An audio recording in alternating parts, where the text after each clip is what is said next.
చూడండి ఫ్రెండ్స్, ఎంత కింద పడిపోయి వ్యవసాయం అంతా పాడైపోయింది ఈ సంవత్సరం. టోటల్గా మొత్తం కింద పడిపోయింది. మొత్తం ఎన్ని కింద పడిపోయేవి.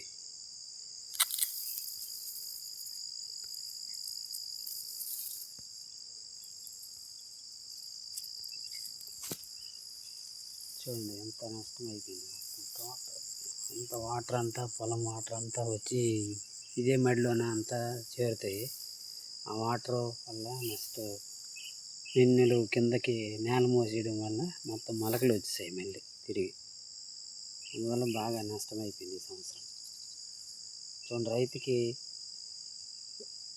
ఇంటికి వెళ్ళినంత వరకు కూడా ధాన్యం అనేవి చేతికి వచ్చినంత వరకు, పంట చేతికి వచ్చి ఇంటికి వెళ్ళినంత వరకు కూడా గ్యారంటీ లేని లైఫ్. రైతు యొక్క బాధలు ఈ విధంగా ఉంటాయి. చూడండి, ఆల్రెడీ ఆల్మోస్ట్ తెలిసే ఉంటాయి రైతుల ఫ్యామిలీలకి. కాకపోతే ఇంకా చాలామందికి ఇంకా తెలియాలని చెప్పేసి నేను ఈ వీడియో చేస్తున్నాను. చూడండి ఫ్రెండ్స్, రైతు తాలూకా బాధలు ఇబ్బందులు ఈ విధంగా ఉంటాయి. చూడండి, మొత్తం టోటల్ ఎక్కడా కూడా లేకుండా మొత్తం పడిపోయింది నేలకి. Okay friends, thank you.